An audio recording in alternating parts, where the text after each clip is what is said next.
요 며칠 술을 계속 마셨더니 영 피로가 안 풀리네. 간 때문인가? 술은 끊기 힘들고 간 건강을 지키는 방법 뭐 없나? 아이고, 선생님. 어제 친구들하고 오랜만에 만나는데 이게 또 그만, 과음을 좀 했네요. 아침에 일어나니 영 몸이 찌뿌둥합니다. 아유, 그러셨군요. 네. 아마 저희 청취자님들 중에서도요, 연말연시나 명절 지나고 나면 저처럼 아차 하시는 분들 꽤 계실 거예요. 네네, 맞습니다. 즐거운 자리 뒤끝에는 을의 그런 걱정이 좀 따라오기 마련이죠. 특히 그 건강검진 앞두고는 간 수치 때문에 슬슬 걱정되시잖아요. 아유, 그럼요. 특히 연세가 있으시면 더 신경 쓰이실 겁니다. 그래서 저희가 오늘 아주 그냥 귀가 솔깃하실 만한 주제를 딱 가져왔습니다. 술 마시면서 간 수치 낮추는 법, 의사들도 인정한 방법. 아니 선생님, 이게 진짜 가능한 이야기인가요? 아, 정말 많은 분들이 궁금해하시는 질문이죠. 근데 이제 결론부터 딱 잘라 말씀드리면요. 1번적으로 술을 드시면서 간 수치를 낮춘다는 거는 의학적으로는 좀 어렵습니다. 아, 어려운 거군요. 네. 왜냐면 술, 그러니까 알코올 자체가 우리 간에는 계속 부담을 주거든요.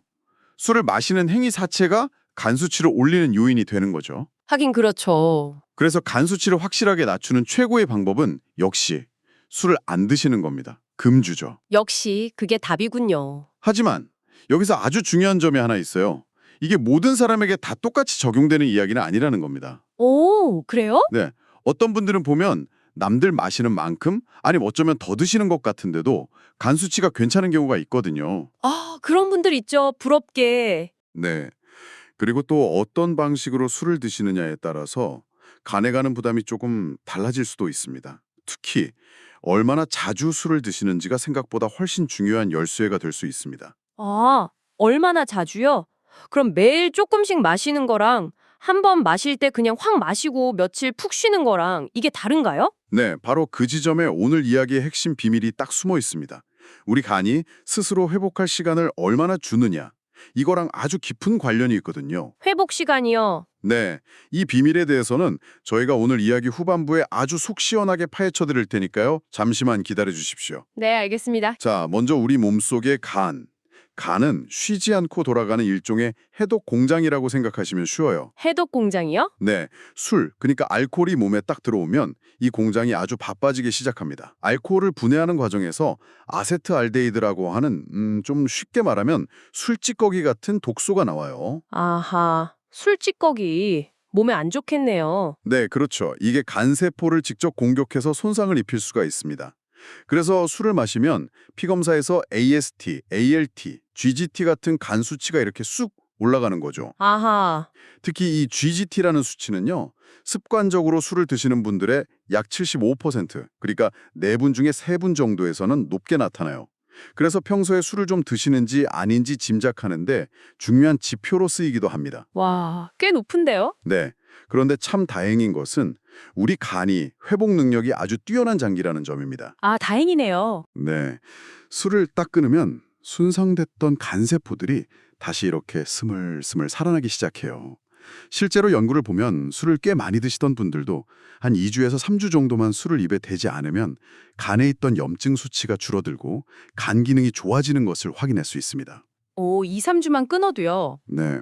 그리고 또 다른 연구에서는 뭐 아주 심각한 상태는 아니지만 보통 술을 즐기시는 분들도 한 달간 술을 완전히 끊었더니 GGT 수치가 눈에 띄게 뚝 떨어졌다가 다시 술을 마시니까 슬금슬금 원래대로 돌아갔다는 결과도 있었죠. 그래서 우리 간이 제대로 좀 쉬려면 최소 48시간에서 72시간, 그러니까 꼬박 이틀에서 사흘 정도는 술이 몸에 전혀 들어오지 않아야 한다고 전문가들은 보고 있습니다. 와, 이틀에서 사흘 꼬박이요. 네, 그 정도는 쉬어줘야 간이 제 기능을 좀 회복할 수 있다는 거죠.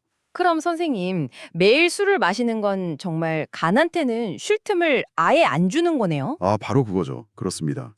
그래서 영국 의사들이 권고하는 내용도 정확히 같은 이야기입니다.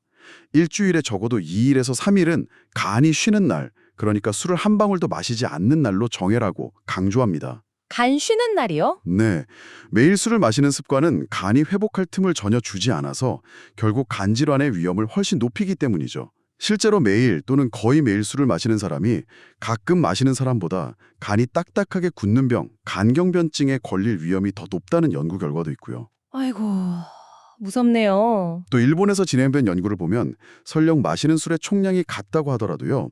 일주일에 5일에서 7일 거의 매일 마시는 경우가 주 1일에서 4일 정도 가끔 마시는 경우보다 사망할 확률이 더 높았다고 합니다. 자주 마시는 게 그만큼 더 해롭다는 거죠. 간이 쉴 시간이 없으니까요. 와, 정말 흥미로운 내용이네요. 얼마나 마시는지만큼? 아니, 어쩌면 그보다 얼마나 자주 마시는지가 중요하다니 이건 정말 꼭 기억해야겠습니다. 네, 중요합니다. 저희 건강마당발 채널에서는요, 이렇게 우리 시니어 어르신들의 건강에 꼭 필요한 정보들만 쏙쏙 뽑아서 정말 알기 쉽게 풀어드리고 있습니다. 오늘 이야기가 딱 내 얘기네 싶으셨거나 앞으로 저희가 전해드릴 다른 유익한 건강 정보들도 놓치고 싶지 않으시다면 지금 바로 아래에 있는 구독과 좋아요 버튼 한 번씩만 꼭 눌러주시면 저희에게 정말 큰 힘이 될 것 같습니다. 부탁드릴게요. 네, 많이 응원해 주세요. 자, 선생님. 아까 말씀 중에 특별한 경우가 있다고 하셨잖아요. 얼마나 자주 마시는지가 중요하다고 슬쩍 귀띔해 주셨는데 이제 그 비밀 보따리를 좀 더 자세히 풀어볼 시간인 것 같습니다. 네, 맞습니다. 이제 그 부분을 좀 더 깊숙이 파고 들어가 보겠습니다. 앞서 말씀드린 것처럼 우리 간에게 충분한 휴식 시간, 이걸 주는 것이 핵심입니다. 그런데 여기서 더 중요한, 어쩌면 조금 더 무서운 점이 하나 숨어 있습니다. 더 중요한 게 또 있어요? 네, 바로 지금 이걸 듣고 계신 청취자님의 현재 간 상태가 어떠신가 하는 점입니다. 제 간 상태요? 네. 만약에 건강검진에서 이미 간 수치가 정상보다 높게 나왔거나 의사 선생님으로부터 지방간 진단을 받으신 상태라면 이야기가 완전히 달라집니다. 그런 경우엔 다른가요? 네. 이런 분들에게는 우리가 흔히 말하는 적당한 음주라는 개념 자체가 아주 위험할 수 있다는 겁니다. 적당한 음주도 위험하다고요? 네. 최근에 우리나라 사람들을 대상으로 한 아주 큰 규모의 연구 결과가 이 사실을 똑똑히 보여주는데요.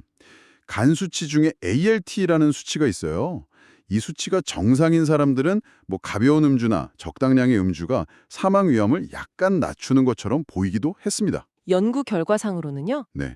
하지만 간 수치가 이미 정상 범위를 넘어선 사람들, 그러니까 간이 좀 안 좋은 분들의 경우에는 결과가 완전히 달랐습니다. 여기서 말하는 적당량 음주라는 게 남성 기준으로 하루에 알코올 20g에서 60g 사이를 말하는데요. 네, 그게 어느 정도 양이죠? 우리가 흔히 마시는 소주로 치면 대략 반병에서 한 병 반 정도 되는 양입니다. 그런데 간 수치가 높은 분들이 이렇게 적당량이라고 불리는 술을 마시는 것이 오히려 사망 위험을 30% 이상이나 높이는 것으로 나타났어요. 헉, 30%나요? 네, 이미 간이 나 힘들어 죽겠다고 막 소리치고 있는데 거기에 술이 더 들어가면 회복은커녕 간을 더 망가뜨리는 셈이죠. 이건 정말 심각한데요. 그렇죠. 그리고 지방간이 있는 경우도 마찬가지입니다.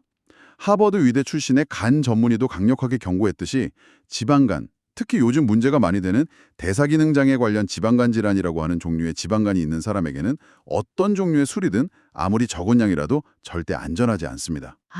지방간 있으면 술 절대 안 되는군요. 네, 흔히들 심장에 좋다고 해서 한두 잔씩 드시는 레드와인 있잖아요. 그것조차도 지방간이 있는 분들에게는 간의 염증을 더 심하게 만들고 간 손상을 더 빠르게 진행시킬 수 있다는 겁니다. 와인도 안 돼요? 네, 예를 들어서 부산에 사시는 75살 박영식 어르신께서 지방간이 있으신데 에이, 와인은 심장에 좋다더라는 말만 믿고 매일 저녁 와인을 딱 한 잔씩 꾸준히 드셨다고 해봐요. 심장에는 어떨지 모르겠지만 간 건강에는 오히려 독이 될 수 있다는 이야기입니다. 아하, 그렇군요. 신장 생각하다 간을. 그렇죠. 간에는 부담이 된다는 거죠. 자, 그럼 맨 처음 던졌던 질문으로 다시 돌아가 보겠습니다. 술 마시면서 간 수치를 낮추는 법의 진짜 의미는 과연 무엇일까요? 네, 뭘까요? 그것은 바로 간이 회복할 시간을 충분히 주면서 동시에 마시는 술의 총량도 줄이는 것입니다.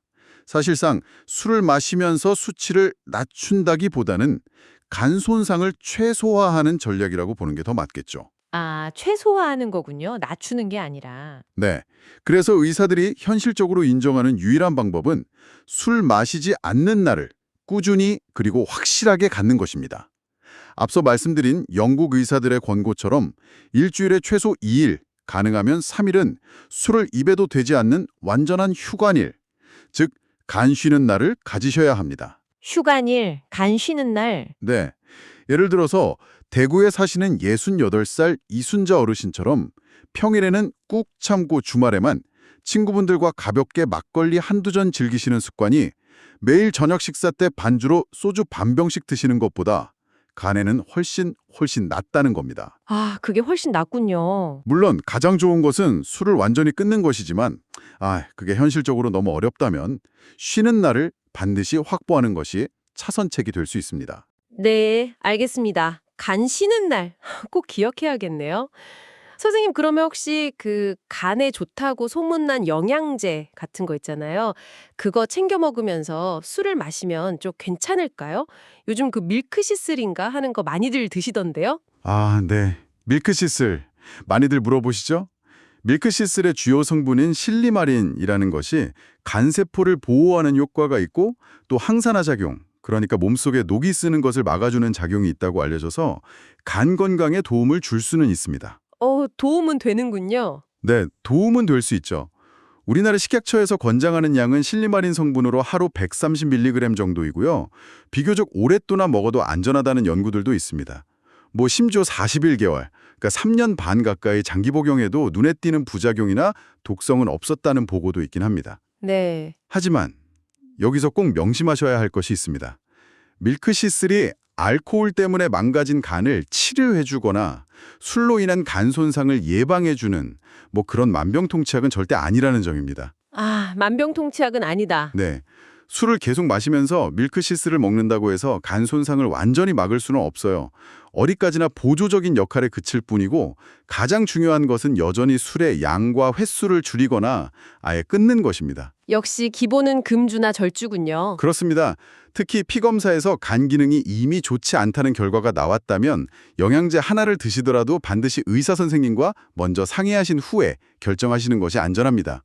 함부로 드시면 안 돼요. 아, 네. 꼭 상담해야겠네요. 네. 그럼 선생님, 오늘 이야기를 쭉 정리해 보자면 술을 마시면서 간 수치를 마법처럼 뚝 떨어뜨리는 방법은 없지만 그래도 간 손상을 조금이라도 줄이고 간이 회복하는 걸 도우려면 술 마시는 횟수를 줄여서 간이 쉬는 날을 일주일에 2, 3일 이상 꼭 만들어야 한다는 거네요. 네, 맞습니다. 핵심이죠. 그리고 만약 이미 간 수치가 높거나 지방간 진단을 받으셨다면 아주 적은 양의 술도 해로울 수 있으니까 금주하시는 것이 가장 좋다는 말씀이시고요. 네, 그분들은 특히 조심하셔야 합니다. 그리고 밀크시슬 같은 영양제는 약간의 도움은 줄 수 있겠지만 근본적인 해결책은 아니라는 거군요. 그렇죠. 보조적인 수단일 뿐입니다. 이야, 여러분도 오늘부터 달력에 빨간 펜으로 동그라미 치면서 간 쉬는 날을 한번 표시해 보시는 건 어떨까요? 저부터 한번 해봐야겠네요. 네, 아주 좋은 생각입니다. 여기서 제가 한 가지만 더 생각해 보실 점을 던져드리고 싶습니다. 네, 어떤 점인가요? 우리가 흔히 적당한 음주라고 말하는 것이 있잖아요. 하루에 한두 잔 정도. 그게 과연 우리 몸, 특히 우리 간에게도 정말로 적당한 것일까요? 아, 과거에는 적당한 음주가 심혈관 질환 같은 데 이롭다는 연구 결과들이 꽤 있었습니다. 그래서 와인 한 잔은 괜찮다 이런 얘기도 있었고요. 네, 맞아요. 그런 얘기 많이 들었죠. 그런데 최근 연구들을 보면요. 그러한 이점들이 사실은 연구 설계상의 오류, 예를 들어서 술을 마시지 않는 그룹에 건강 문제 때문에 어쩔 수 없이 술을 끊은 사람들을 포함시켜서 결과가 왜곡되었을 수 있다는 지적들이 나오고 있습니다. 아, 연구 자체에 문제가 있었을 수 있다. 네. 그런 오류들을 바로잡고 다시 분석해보면 적당한 음주가 건강에 좋다는 이점은 거의 사라지거나 아예 없어진다는 결과들이 점점 많아지고 있습니다. 그러니까 적당히라는 기준 자체를 다시 생각해볼 필요가 있다는 거죠. 와, 이것도 충격적인데요? 네.